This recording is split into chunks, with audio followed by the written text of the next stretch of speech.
Ο Άγιος Γρηγόριος ο θεολόγος λέει γάμος πατήρ Αγίων. Φοβερή έκφραση. Ότι αυτός ο θεσμός που γεννάει Αγίους δεν μίλησε για άσκηση. Γάμος πατήρ Αγίων. Και η άσκηση είναι εργαστήριο αγιότητος. Και το κοινόβιο είναι εργαστήριο αγιότητος. Αλλά και ο γάμος είναι για να βγάζει Αγίους. Πράγματι λοιπόν, αν δει κανείς, όπως και ο ασκητής που θα ζοριστεί, και ο μάρτυρας που θα χύσει αίμα, και αυτός που θα προσπαθήσει, θα ακολουθήσει μια ανηφόρα, έτσι και μέσα στο γάμο.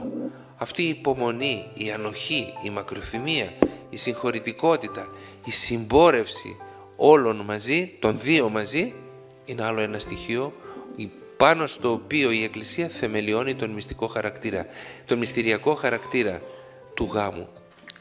Θέλει αυτό ευλογία από τον Θεό και κάνει αλλίωση.